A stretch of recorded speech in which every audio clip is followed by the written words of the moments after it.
Freakonomics Radio is sponsored by Hotels.com. Hotels.com gives you access to hundreds of thousands of hotels worldwide. And when you join for free, you can save up to 20% instantly with member prices. Plus, every stay earns rewards. So when you book one trip, you're already lowering the cost of the next one.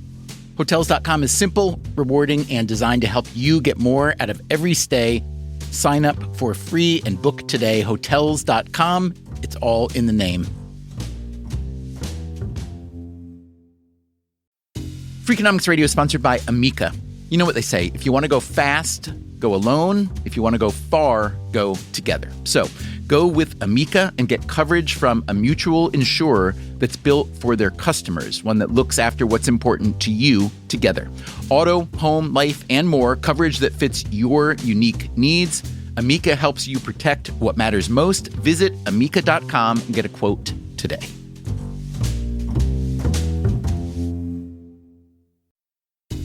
Freakonomics Radio is sponsored by Mint Mobile. Ditch overpriced wireless with Mint Mobile. Cut your wireless bill to $15 a month at mintmobile.com/freak. Upfront payment of $45 for 3 months, $90 for 6 months, or $180 for 12 months. Plan required, $15 per month equivalent. Taxes and fees extra, initial plan term only. Greater than 50 gigabytes may slow when network is busy, includes up to 20 gigabytes hotspot. Capable device required. Availability, speed, and coverage varies. See mintmobile.com.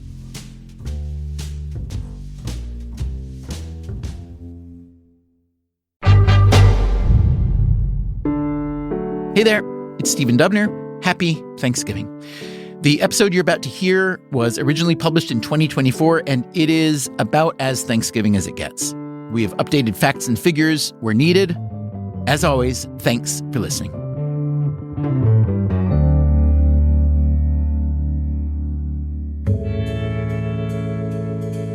I really only started paying attention to the Macy's Thanksgiving Day Parade about 10 years ago, when my family and I moved into the neighborhood where the parade starts and where the night before they stage everything. This is on the Upper West Side of Manhattan. They take over 2 extra wide streets to lay out the giant balloons. Each balloon arrives folded up flat in its own small rolling cart. It gets unpacked, unfolded, laid out on the pavement, and then comes the helium. There's a truck nearby with big helium canisters stacked horizontally on a rack. Up close, the balloons are really big. You see this as soon as they start drinking up some helium and puff up to full size. But tonight is Wednesday, the night before the parade. Inflation night, they call it. So the balloons aren't allowed to rise to parade height. Each one has a net thrown across the top, and the net is held down by sandbags.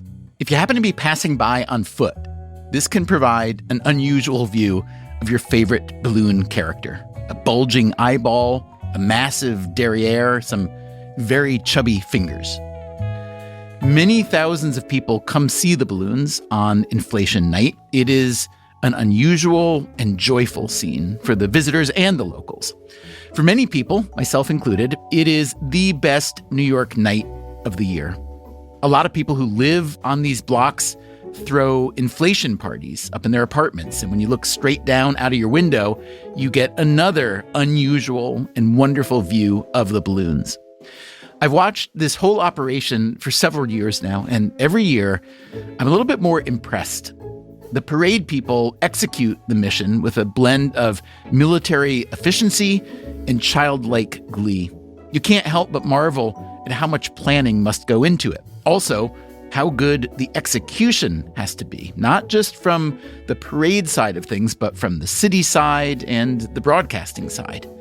And it's not like they have weeks or even days to set up. On Wednesday morning, the streets are normal, full of cars, trucks, jaywalkers, dogs, bikes, and then the balloon people come and you get to see the real up-close version of the thing that everybody else has to watch on TV, in miniature. The cleanup begins as soon as the last balloon enters the parade on Central Park West, and by the time they reach the Macy's flagship store down in Herald Square, our streets are back to cars and trucks again, although not so many since it's still Thanksgiving morning. Like I said, it's It's only recently that I began paying attention to the parade. I do remember it being on TV when I was a kid, but I don't know, I guess I just wasn't a parade person. Seeing it up close made me curious, and after last year's parade, I took a look at the TV ratings. Holy, more than 30 million viewers. Another 3 million plus watch in person from the sidewalks and grandstands, but the TV numbers blew me away. As you may know, the television juggernaut these days is the National Football League. Last year, of the 100 most watched broadcasts, 72 were NFL games. Almost all the rest were presidential debates and other election programming. The Macy's Parade was the only non-football, non-political program in the top 50. A TV audience of 30 million must generate a lot of ad revenue. And then I got to wondering how much. And then I got to wondering how much it costs to produce the parade. Simple questions, right? As it turns out, not so simple. Macy's is one of the oldest department stores in the U.S., and it has a lot of traditions. One of those traditions is not talking about the economics of its Thanksgiving parade. They like to call it their annual gift to the nation, and we all know it's not polite to ask how much a gift costs. But today, on Freakonomics Radio, we ask anyway. Why? Do I need to know how much Lion King cost to produce? I can't tell you that. That's we can't talk about sensitive commercial topics out here. Oh, I can't say how much they pay. Could try. This is the first of a two-part series. We will look into the cost of the raw materials. We do have our finger on the pulse of helium. We'll look at how New York City pitches in. I don't know how you guys found me, by the way, because most people don't know I exist. We will hear from the CEO of Macy's, who's trying to keep an old store alive when so much retail is dying. I want to be perceived as giving this gift to the city and to the nation. I also want to do a lot of business. And we ask an industry expert what Macy's stands for today. Macy's doesn't stand for anything today. So come along as we drink the helium and wonder if the Macy's parade may be the most valuable asset Macy's has.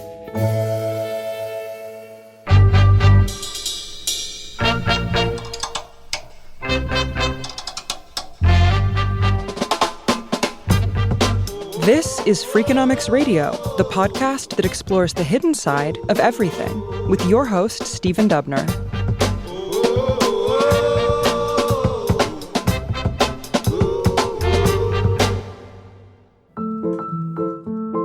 We are hardly the first people to wonder how much it costs to stage the Macy's Thanksgiving Day Parade. There are published estimates ranging from around $10 to $15 million, but they're just estimates, and it's unclear where those numbers come from, which makes sense. Macy's doesn't like to talk about it, and therefore it's hard to even identify all the costs. It's also hard to quantify the benefits. Keep in mind that most of the balloons and floats in the parade are sponsored by big brands that are presumably paying big money for the millions of eyeballs that will see them. And the parade itself is one big ad for Macy's. But let's start by focusing on the costs. There is, of course, the expense of building and maintaining the balloons and floats. There is the casting and wrangling of the marching bands and other performers. And there are all sorts of city services, police and sanitation and counterterrorism that somebody's paying for. And then there are all the personnel costs for the Macy's Parade Unit, which is a year-round operation. So we figured we might as well start at the source. Will Koss, and I'm the executive producer of Macy's Thanksgiving Day Parade. And what does Will Koss actually do? The executive producer oversees the entire production of the parade, from our balloon and float design, construction, fabrication, and delivery to New York City on parade day, to all of the logistics as it relates to shutting down 3.5 miles of New York City on the busiest travel day in New York. Koss grew up in New York, in the Bronx, and he went to college nearby on Long Island. I traveled really far. Have you ever lived outside of the New York City area then? I've not. Koss now lives on the Upper West Side with his wife and daughter. He's 45 years old. He started out as a producer for MTV, Nickelodeon, and YouTube, and he got the Macy's job in 2021. but he sounds like a lifer. We're part of the tradition of Thanksgiving morning for millions of people. If you love marching bands, we've got that. If you love giant balloons, we've got that. We've got floats. We've got celebrity. We've been a staple. Whether you're sat in front of the television or have it on in the background, just using us as the soundtrack to your Thanksgiving morning, we're there. Macy's itself was founded in 1858 by Roland Hussey Macy, a former whaler from Nantucket. He ran dry goods stores in Massachusetts and California before settling in New York City. They sold everything from clothing and furniture to groceries and books. By 1902, according to one history of the store, the human wants were few indeed that the Macy's store could not meet. By 1924, the Macy's flagship store in Herald Square was the world's largest store with over 1.5 million square feet. That year, Macy's sponsored its first parade, a 6-mile march through Manhattan. It featured 3 horse-drawn floats, 4 professional bands, and camels, elephants, and bears borrowed from the Central Park Zoo. In these early days, Macy's released big helium balloons into the sky after the parade and offered a $100 reward for their return. That tradition ended in 1932 when a novice pilot going for the reward crashed into a balloon in the sky. It has now been 101 years since the first parade, although this year's edition is only the 99th since they took 3 years off during World War II. The parade today looks a lot different than it used to. When there are 30 million people watching on TV, appearances matter. We are the largest televised variety show of the year. There's something about the work that we do that connects multi-generational. It's a responsibility that we don't take lightly, knowing that we have that impact on so many folks. The demographics are far and wide and are representative of everyone that's in New York City and America. That is Jen Neal. And I oversee the strategy, the creative development, and the operations for all of our live events and specials across NBCU. NBCUniversal is a network that has carried the Macy's Parade for 72 years. Neal's team produces roughly 36 big live events a year. Christmas at Rockefeller Center, New Year's Eve, the People's Choice Awards, red carpets around Hollywood's biggest nights like the Grammys, the Oscars. My role focuses on the entertainment side, but we have incredible teams on the sports side that do the Super Bowl and the Olympics. Can you compare the production and coverage of the parade to the Super Bowl? I mean, obviously, with the Super Bowl, there are many, many, many elements and features and so on, but it is, in the end, a self-contained athletic competition on one big patch of turf, whereas the parade is this roving multi-mile extravaganza through New York City. There's incredible complexity in terms of the production. Each year, there are a number of elements that stay the same. And each year, we are evaluating what we want to evolve and change. Do the Broadway shows kick off the show? Is it better to have them in the second or third hour? A Super Bowl is incredible, and there's many dynamics that go into that, but you're still covering a football game, which has the same rules and the same field of play each year. What is the timeline from your end? When do you start working on a given year's parade? We start looking at it right after the parade ends, truly, the week or two after. The parade is an 18-month pre-production to execution process. That's Will Koss again. My full Macy Studios team is over 65 full-time folks that range from our partnership team to our creative team to our studio production team, logistics, project management, production management. The 65 number is our full-time. As we get closer, we expand considerably. The week before, they paint the star on 34th Street. The Monday and Tuesday nights, we shut down 34th Street in front of Macy's. We're rehearsing with all the performers.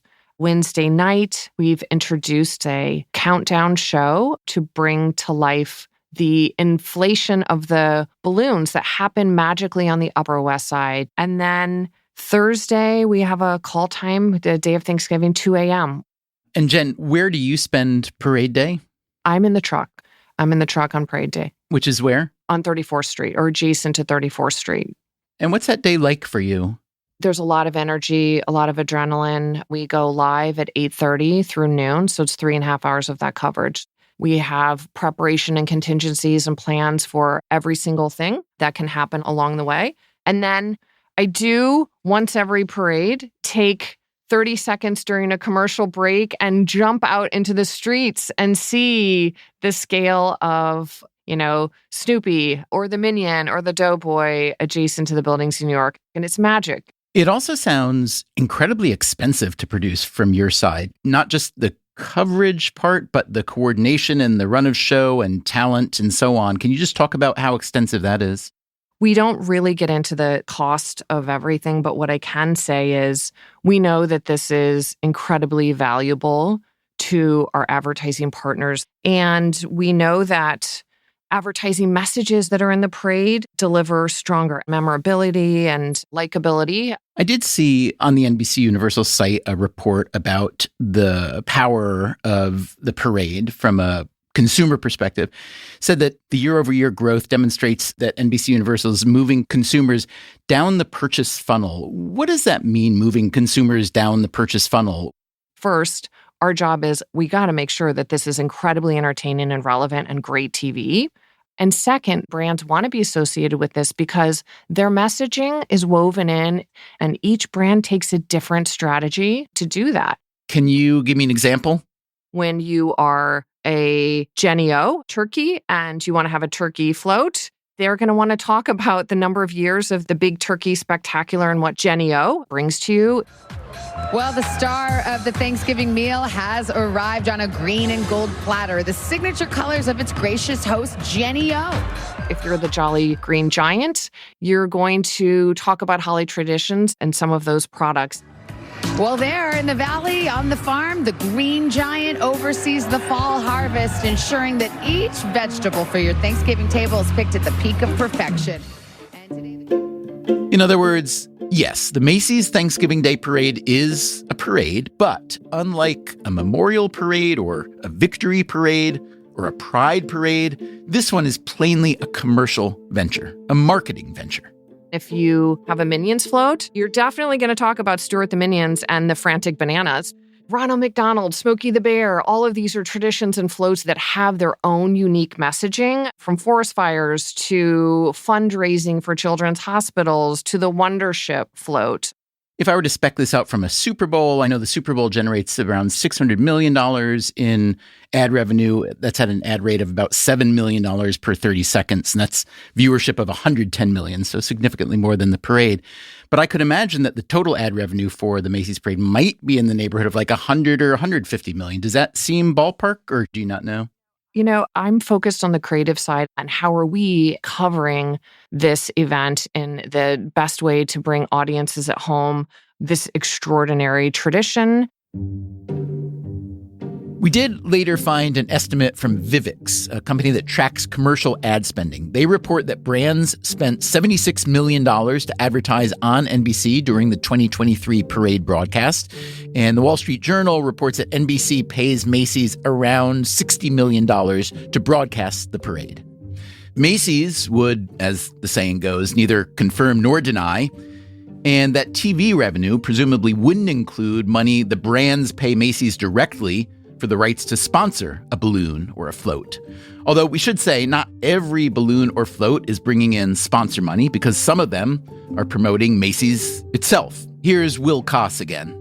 Tom Turkey and Santa are Macy's owned and are the iconic elements that open and close the parade. Okay, so there's no royalties being paid to the Santa Claus Foundation or anything like that, I assume? No. So I want to ask you about the relationships with the brands and whatever you're willing or able to tell me about the financial relationship. My wife's favorite balloon when she was a kid, she grew up in New York, was the Pillsbury Doughboy. And the first year we lived on this block, when we woke up the next morning at like 6 a.m. and we looked down, it's just this magical sight with the, sunrise off the balloons. And there was the Doughboy. And we could see like the patches, his butt was taped a little bit. And it was just so beautiful and endearing. And I thought, wait a minute, is that still the Pillsbury Doughboy? Like, does Pillsbury still even exist? Then I started to think about Snoopy, and I thought about Snoopy I knew was the emblem of MetLife for a while. And I thought, oh, does that mean it's a MetLife balloon? So let me just make it an open thread for you to tell me what you can about why the balloons that are in the parade and how that relationship works. Pillsbury Doughboy, Snoopy, our Peanuts characters, SpongeBob SquarePants.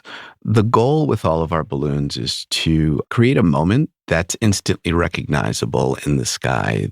As it relates to selection of balloon, the most important goal is to ensure that each of the characters resonates with our audiences. And our audience is 1 to 100. So we have some of those, we'll call them legacy characters. And then we have new characters that are appealing to a much younger audience.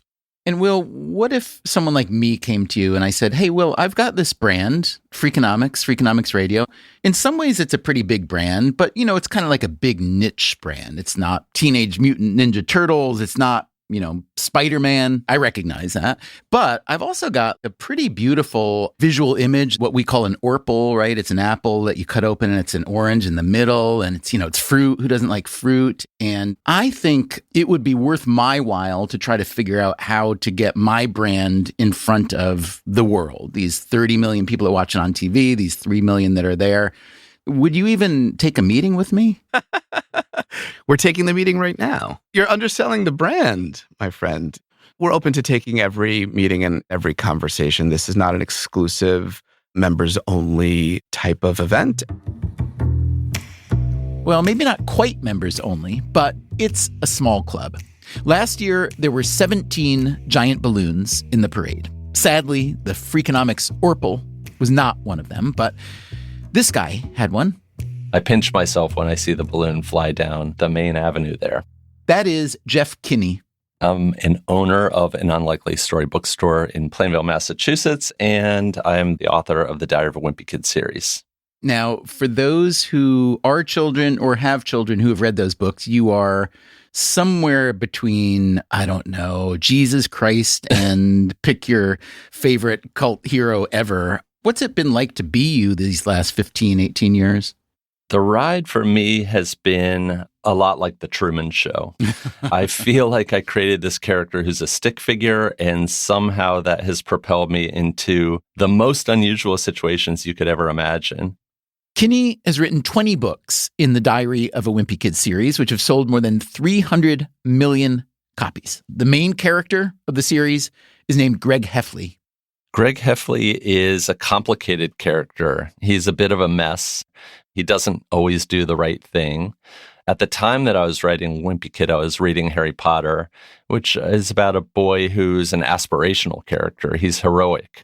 Greg isn't heroic. He doesn't really want to hear about his best friend Rowley's vacation and their awesome adventures. He's like a Larry David type in a way. He's very flawed, but hopefully still lovable. Give me a little bit of the origin story of Wimpy Kid itself and Greg Heffley himself and how you brought them to life, how long it took, etc. My big dream was to become a newspaper cartoonist. When I was growing up, we got the Washington Post every morning. My father opened the paper to the comics page. So when I got up, it was already open to the Far Side and Bloom County and Calvin and Hobbes. You had good taste in comics. Yes. And I was like, well, I know where I want to be. I want to be at the top of that page. And so in college, I created a comic strip that got the attention of the Washington Post. They did a big full-page article on the style section and said, hey, this is the next big thing, this comic by this guy. And I believed it. Then I hit the reality of shrinking newspapers and the limits of my own talent, and I couldn't break into the comics. So after about 3 years of bonking my head into the wall, I realized that it wasn't going to happen for me. At the time, I was keeping a journal. The journal was an organic mix of text and cartoon illustrations that kind of showed what was happening in my life at the time. I looked at it and I said, hey, maybe I've got something here. I can't be in newspapers, but maybe I can be in books. I thought, I'll fictionalize this. First, I'll write down every funny thing that happened to me in my life as a kid. I thought I could do that in about 2 months. Instead, it took 4 years. It was a 77-page sketch journal, but I filled it with enough ideas for 5 books. And then, as I understand, but correct me if I'm wrong, you're working as a game developer for Pearson Education, and you begin to publish some of this work online on a Pearson site called funbrain.com. Is that right? That's right. And my boss was looking for something to keep traffic up over the summer months. I said, hey, I'm working on this thing. It's not really for kids. It's more like the wonder years where an adult is looking back on their childhood, but it could work. So I started publishing online. After about a year, we had 12 million readers. Holy cow. And I got a lot of encouragement from adult readers who were following my almost blog-like entries. Okay, and then that leads to a book contract. Just walk me quickly through the mechanics. What came first? Was there an agent? Was there a reach out from a publisher or editor? I went to New York Comic Con. I walked around with a sample packet. I heard about a guy who published a webcomic called Mom's Cancer. I talked to the editor at a booth. He said, this is exactly what we're looking for. And I was off to the races. So you wind up publishing with Harry N. Abrams, correct? Yes. At the time, Harry N. Abrams would be known as an art book publisher. So those gorgeous picture books that you have on your coffee table primarily, they weren't doing a lot of this kind of thing. What I really liked was that they treated books as an object to be valued. They put a lot of craftsmanship into their publishing. And I thought, if I sign with Harry N. Abrams, that might elevate the work itself.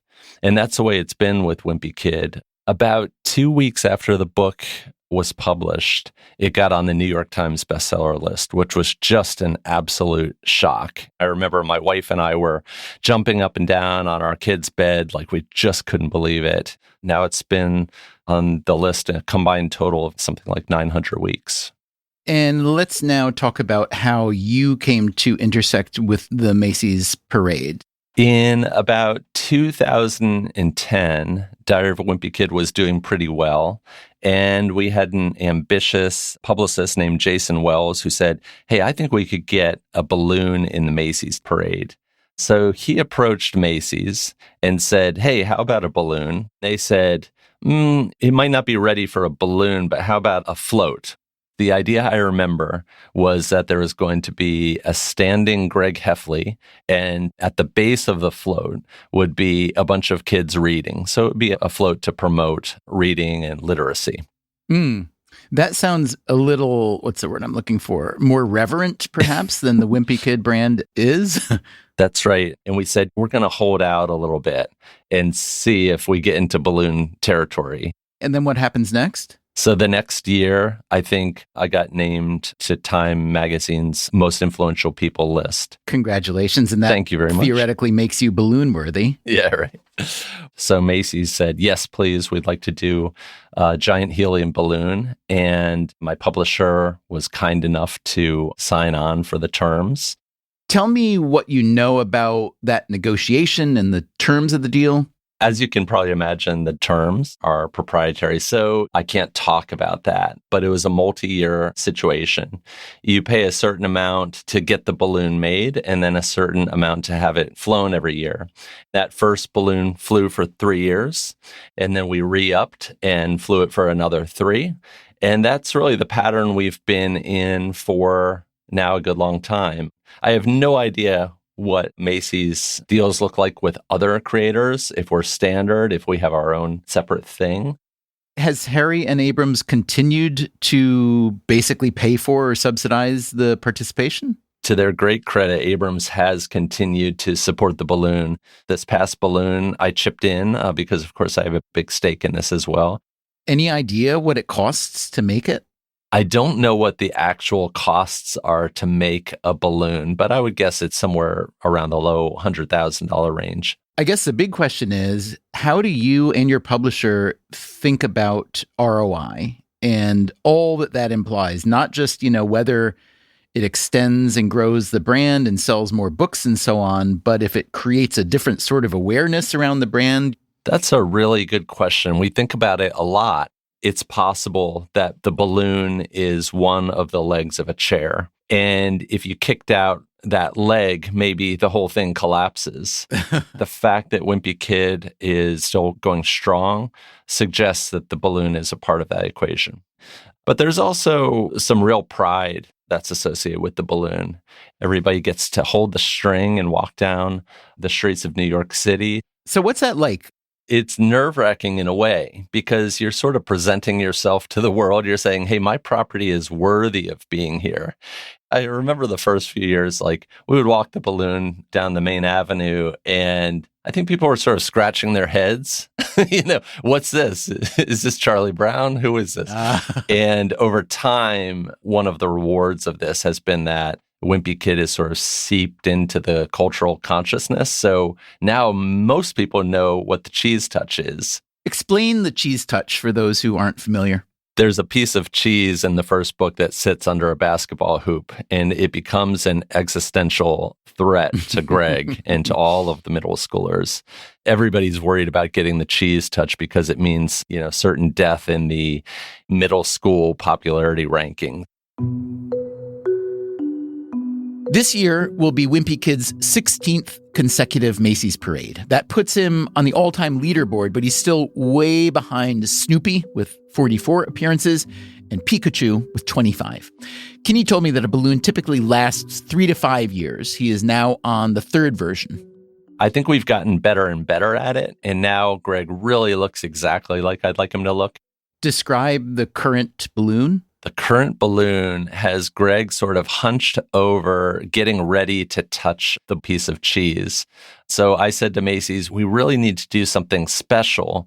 What can we do? And they came up with an idea that the cheese itself could be in a cart or a car that's like a motorized vehicle that could spin and sort of spew green smoke into the air to make the cheese look like it's emitting smells. Let's go back for a sec. Describe the design process and how involved you are.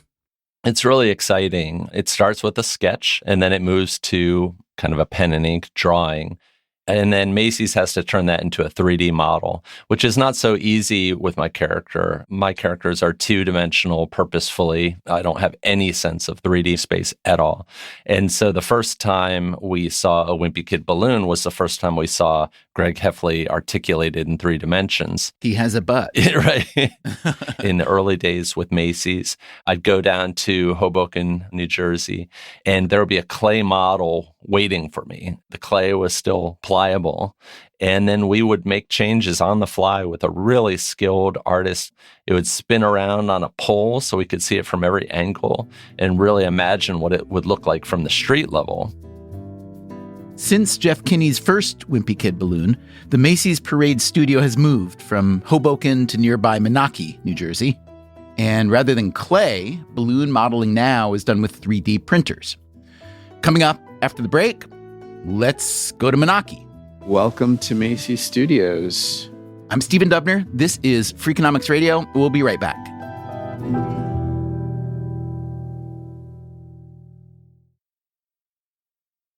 At Edward Jones, we believe rich isn't about having life all figured out.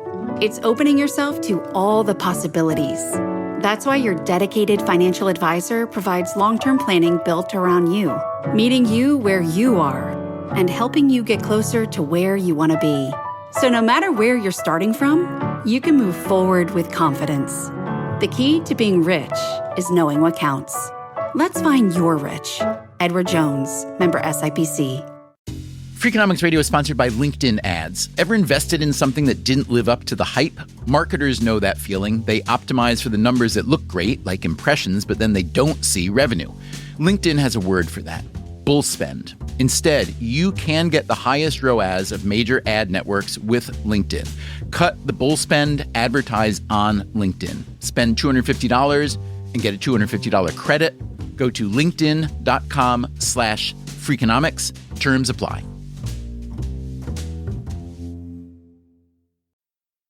Freakonomics Radio is sponsored by PNC Bank. Boring, great word, bad rep. Yet time and time again here at Freakonomics, we find that when something culture-changing happens, boring things like calculations and careful planning are usually behind it. Which begs the question, why not apply it to other aspects of life, like banking, for example? Well, PNC Bank did since its inception, proving time and again that the best banking strategy isn't the exciting type, but the steady, reliable, definitely not YOLO type.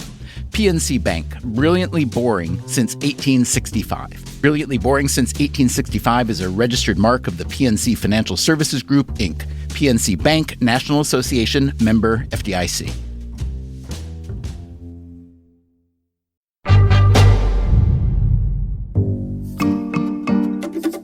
Will Koss, the parade's executive producer, met us at the Macy's Parade Studios in Moonachie, New Jersey, just a few miles across the Hudson River from Manhattan. This is our 3D printing room.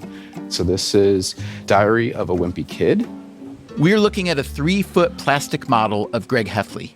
We've got our character here actually laying on a table at the moment, but if he was sitting in flight position, he'd be pointing at the stinky cheese, which will be preceding him down the line of march. We are inside a sprawling brick and glass building that from the outside looks like an office building, but inside it's a 72,000 square foot warehouse with 44-foot ceilings and a variety of workshop stations. It's also a little bit noisy. The floor that we're standing on right now is our fabrication floor. As we walk through, Koss points out some floats under construction, including one representing the Bronx Zoo. So we'll have giraffes, we'll have tigers, we'll have gorillas, birds. These giraffes and tigers are not real the way they would have been back in the beginning. Every element that you see here being sculpted by our very, very talented artists start as a block of foam. We're going to walk over to meet the legend himself, Mr. John Cheney. Howdy. Good to see you. I brought some friends to talk to you. John Cheney is a carpenter who has worked on 50 Macy's parades. I came to New York and I wanted to be an artist. I went to the Art Students League, and in a few months I started running out of money. But my dad used to always have the parade on, and I met some girl who wanted to work in the costume shop. So I said, I'll just walk over to Macy's and see what's happening. 50 years ago, it was a lot different than all the paperwork now. They had this hiring rail. You got up to the rail, and there were all these kids around with very nice suits and everything, and I got ripped up jeans and a T-shirt on. I said, I want to work the parade. And I said, hey, he wants to work the parade. And that's how I got hired. And how does it feel for Cheney to work year-round on something that'll be seen for just one day? Well, millions of people see it. So the exposure is really great. But there is something mind-boggling about doing all this work for one night and setting it all up in one day and now taking it down. And I guess that's part of the pressure. You have this incredible deadline, and we work all night in the beautiful weather because we don't even dare say that other word. The week before is maybe the hardest time. It's like getting into the water. You know, once you're in there, damn it, we're doing it. I don't care what's going wrong. Let's go.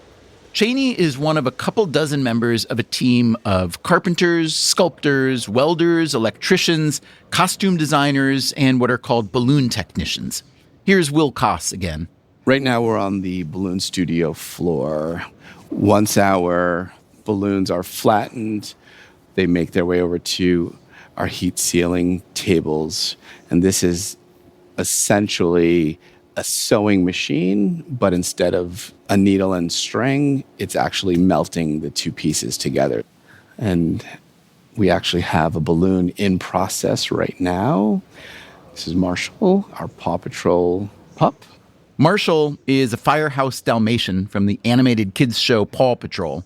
So Marshall is presently rigged to one of our rigging points in the ceiling. At this point, he just looks like a big, white, round blob with no distinguishable limbs. That's because of how these giant balloons are built. The head right now is the chamber that's inflated. The rest of the balloon is deflated because we're working specifically on the head unit. And that's how all of our balloons are fabricated. They're fabricated into chambers, which gives us some flexibility if we do run into a situation on parade day to quickly try to remedy that one specific area without it compromising the integrity of the entire balloon. Jeff Kinney had told us earlier, about a mishap with the Wimpy Kid balloon. Yeah, I think Greg's hand popped this last year, and it looked a little bit sad, but these things happen. Marshall, the Dalmatian, was a new balloon in last year's parade, one of 6. All the new balloons needed to have a dry run outdoors before the parade. Our volunteers, our balloon handlers, and our flight management team have an opportunity to see the balloons working in real time and reacting in wind conditions and take notes and prepare for Thanksgiving Day. This dry run is called Balloon Fest. It happens in the parking lot of MetLife Stadium in East Rutherford, New Jersey, about 4 miles from the Macy's studio in Moonachie. Balloon Fest is always held on the first Saturday of November. Good morning, everyone. Welcome to Balloon Fest. There are several hundred volunteers to handle the balloons. On parade day, there will be 5,000 parade volunteers. Okay, I need 20 handlers. I need 20. The 6 new balloons, including Marshall and Minnie Mouse and a new Spider-Man, they are already inflated and held down under a net with sandbags. When the time comes, the sandbags are taken away, the nets are pulled off, and the volunteers slowly unroll the thin ropes that are attached to what they call the handling bones, which are plastic X-shaped grips. 2, 3, 4, 5, 6, 7. Once the balloons are up in the air, the volunteers walk them around the parking lot. Will Koss is paying close attention. Everything looks good. Nearby is the helium truck.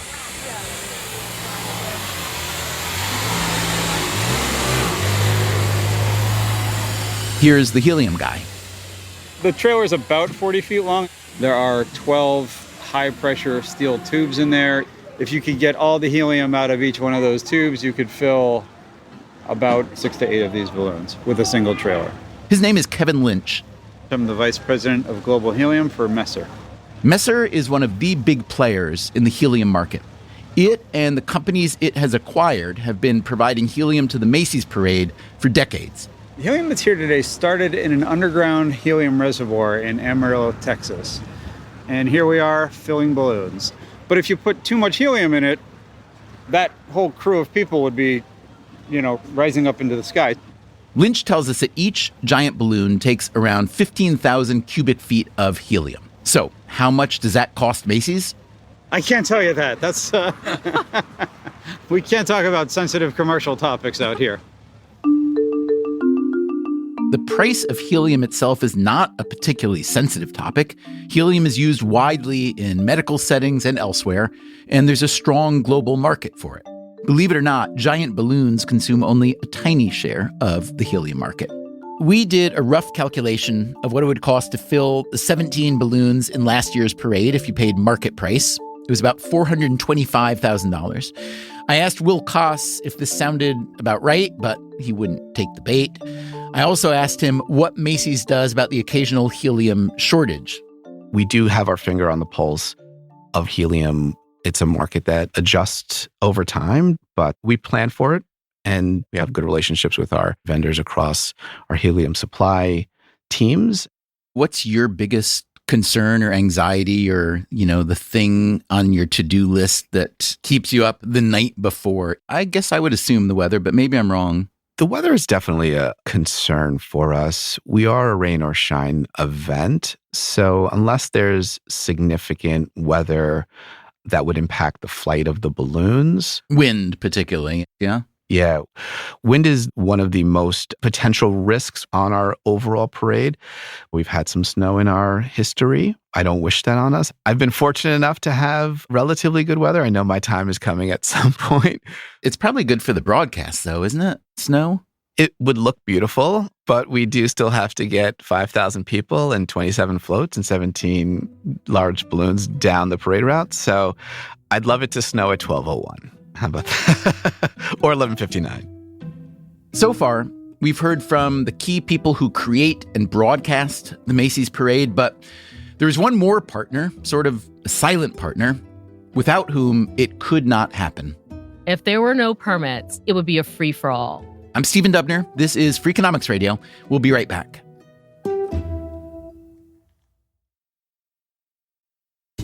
Freakonomics Radio is sponsored by Figure. Did you know that 40% of homeowners own their home outright? If that's you, don't let your equity sit idle. Tap it with a home equity line of credit. Figure, the #1 non-bank HELOC lender in the U.S., helps tap equity you've built in your home so you can do things like tackle a renovation or pay down debt. HELOC is a line of credit secured by your home. You can draw what you need, repay, and draw again. Figure offers a 100% online application. Get approved in 5 minutes and funding in as few as 5 days. It's faster than a bank loan and cheaper than a personal loan. Check your rate today without impacting your credit at figure.com/Freakonomics. This post is sponsored by Figure, NMLS ID 1717824. Figure is an equal housing lender. For more information about their licensing, visit nmlsconsumeraccess.org. Figure's HELOC is subject to credit approval and terms apply. Freakonomics Radio is sponsored by Zip System. Zip System building enclosures are designed as one integrated roof and wall system that makes it faster and easier to create a tight, dry building enclosure. Instead of a mix and match approach, all components work together as one system, eliminating the need for house wrap and felt. Because they keep your build protected against weather starting from day one, that means fewer steps and less opportunities for delays. Explore their family of products and learn more at zipsystem.com. Freakonomics Radio is sponsored by Dell Technologies. When you're at work, you never know when you'll be interrupted. But with the Dell Pro powered by Intel Core Ultra with vPro, no matter what distracts you, your laptop won't. It's battery optimized for the way you work with built-in intelligence that quiets distractions when you need to focus. Your laptop will help keep you locked in even when it's bring your dog to work day. Built for those who stay in the flow, the Dell Pro, built for you. Dell.com/Dell-Pro.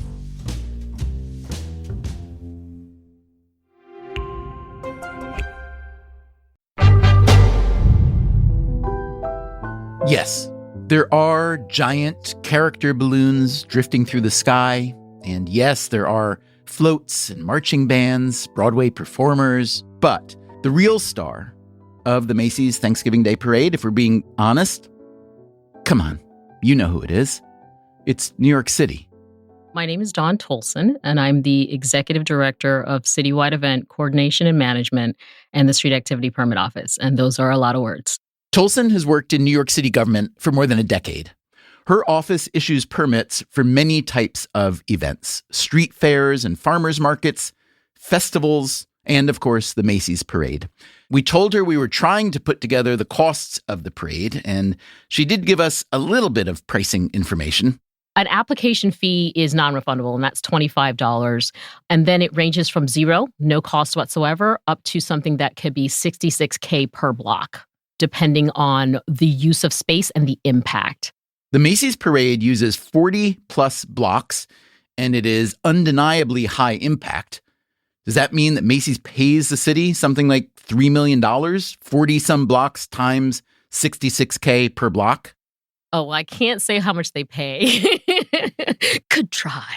Macy's is a partner with the city. They put on 2 very iconic events in New York City that are birthdays and holiday events for America. The other one she's talking about is the Macy's 4th of July fireworks, which, no offense to fireworks, is nowhere near as big a deal as the parade. And so we know the importance of that and we work with them. But I can say that they do work really hard with us to make sure that we are very cognizant of the amount of resources that we're using, that we're not overextending, that we're also being fair to the employees and the workers. When Tolson talks about the resources the city is using, these are serious resources, including law enforcement and emergency crews. Here is Will Koss again from Macy's. The security plan is a quite detailed plan. You could imagine if you were throwing a parade for 3.5 million people on the sidewalks and 30 million people watching a live broadcast, that you would invest a lot in security planning and execution. There's a variety of personnel that are visible on the parade route and other layers of security that are less visible. Hats off to the NYPD. There are people out there that were there since 1 a.m. in the morning, putting barricades in place and moving vehicles around so you don't even hear a car honking. Then you've got, counterterrorism working with the FBI on any kind of threats. You've got TARU, their technical assistance unit, who are doing the counter-drone stuff with the FBI. And then you've got the DCPI, their press group, doing press conferences with their chief of departments and chief of patrols. So basically, you're enacting the entire NYPD. And what does it cost to enact the entire NYPD? And how much of that comes from Macy's? The parade, for all its goodwill and vibes, is a commercial event. So you could imagine Macy's contributing heavily to the city services. On the other hand, even if you don't buy my argument that New York City is the real star of the show, the city does get a lot out of the parade. When I was a kid and saw the parade on TV, I barely noticed the floats and balloons. I was staring at Central Park West.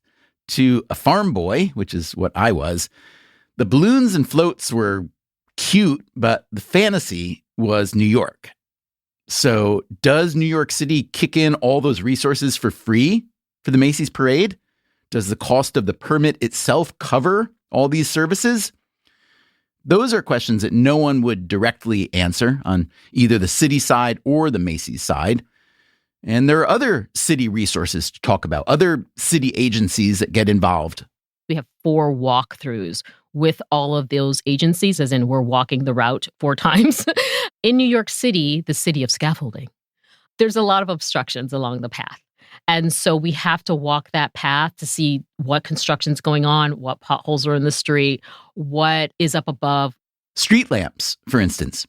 In 1997, the parade was held on a very windy day. At Central Park West and 72nd Street, the 6-story tall Cat in the Hat balloon hit a lamppost and knocked off part of it. Several people were injured, including one woman who was in a coma for 24 days. Macy's and the city now work together to prevent that kind of thing. Will costs again. All of our balloons and floats, starting up at 77th Street and all the way through 34th Street, that entire parade route has to be cleared of any aerial obstruction. This clearing process includes what Koss calls light swings. We have a team to physically move all of the light poles out of the way. So they're loosening them, and then we're actually swinging all of the poles. It's done under the dark of night. And Dawn Tolson again. Sanitation. We haven't even talked about sanitation. I didn't know this until a couple years ago that there's a special unit that deals with the horse refuse. This horse refuse comes from the NYPD and Parks Department mounted units that march in the parade. So we forgot to call them one year. It was not pretty. One of our responsibilities is to clean up the horse poop. That is Jessica Tisch. When we spoke with her, she was New York's sanitation commissioner. We have 1 to 2 sanitation workers for every 4 to 5 horses. Tisch is now commissioner of the New York Police Department. As sanitation commissioner, her job was to make the parade route as photogenic as possible on Thanksgiving Day from 8:30 a.m. Eastern Time until noon. Those streets, about 42 blocks, they need to sparkle because New Yorkers and people from around the world all converge on that part of the city, and we want those streets to look really good. After the parade is obviously a huge effort. We have about 150 sanitation workers who are involved in the post-parade cleanup. They are doing manual cleaning with brooms and baskets, but also our mechanical brooms, which can sweep 1,500 pounds of litter, are out in full force. About 71,000 pounds of trash is collected by the Department of Sanitation as part of the cleanup of the Thanksgiving Day parade.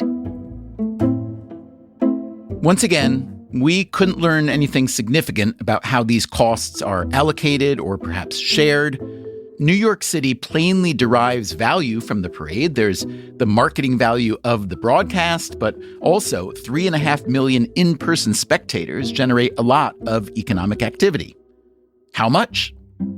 Those numbers, too, are, shock of shocks, hard to come by. If we began this episode hoping to run even a rough cost-benefit analysis of the Macy's Thanksgiving Day Parade, we have failed. Too many of the costs are privately held.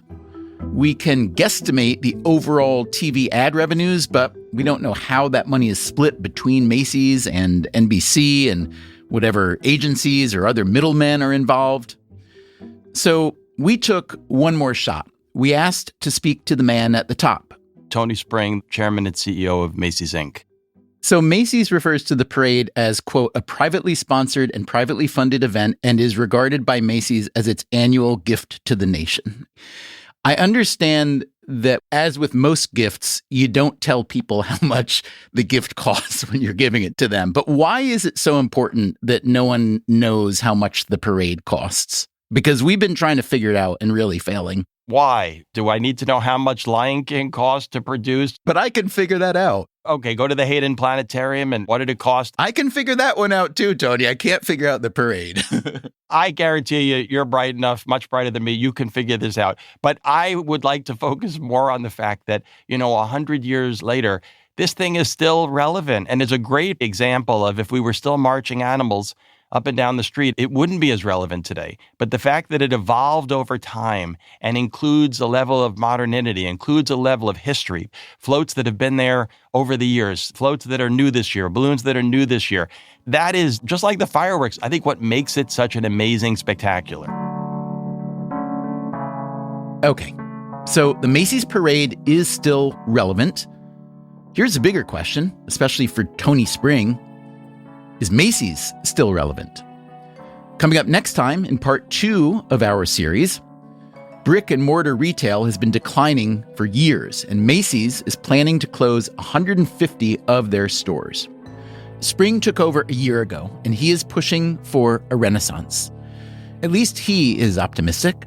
Now is the time to buy Macy's. Next time, we go deep with Tony Spring, and we get another view, too. Macy's has a hell of a challenge over the next few years to remain upright, let alone become successful as they once were. We also visit Wimpy Kid author Jeff Kinney up in Massachusetts, where he is trying to launch his own retail renaissance. If you invest in your downtown, can you change the fate of a town? And I don't know the answer to that. That's next time on the show. Until then, take care of yourself, and if you can, someone else too. Freakonomics Radio is produced by Stitcher and Renbud Radio. You can find our entire archive on any podcast app. Also at Freakonomics.com, where we publish transcripts and show notes. This episode was produced by Alina Kuhlman and edited by Ellen Frankman. It was mixed by Jason Gambrell with help from Eleanor Osborne. We also had recording help from Alexander Overington. And special thanks to Thomas Recupero for the research paper and to Harlan Coben. The Freakonomics Radio Network staff also includes Augusta Chapman, Dalvin Abuaji, Elsa Hernandez, Gabriel Roth, Greg Rippin, Ilaria Montenacourt, Jeremy Johnston, Jasmine Klinger, Morgan Levy, Sarah Lilly, Teo Jacobs, and Zach Lipinski. Our theme song is Mr. Fortune by the Hitchhikers, and our composer is Luis Guerra. When I see a crowd, I'm thinking to myself, wait a minute, did I issue a permit for that?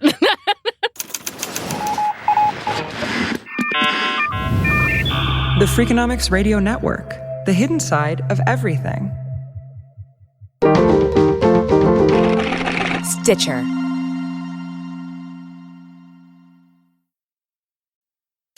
Freakonomics Radio is sponsored by Ozempic. Innovation happens through rethinking what's possible, and when it comes to GLP-1s, Ozempic pill does just that. Learn more about Ozempic semaglutide tablets, 4 and 9 milligrams, by calling 1-833-OZEMPIC or visit Ozempic.com to view the medication guide and ask your doctor what's possible with FDA-approved Ozempic pill. Welcome back to Should I Get It Delivered? Contestant, you're out of food and your meds, but are too tired to get up. Do you A, pout, B, beg your roommate, or C, get Walmart to deliver it all same day? Same day? Who knew? Gonna go with C, Walmart. That is correct. Walmart offers same-day delivery for prescriptions, groceries, and more. I love not leaving my couch. Walmart. Who knew? Subject to availability, restrictions, medication exclusions, and fees apply. Hey Hey there, I'm Stephen Dubner, host of Freakonomics Radio. If you love the podcasts in the Freakonomics Radio network, I want to tell you about a way you can get even more from us. To hear our shows without ads and get exclusive access to Freakonomics Radio bonus episodes, please subscribe to SiriusXM Podcasts Plus on Apple Podcasts or sign up at SiriusXM.com/podcasts plus. Start a free trial today.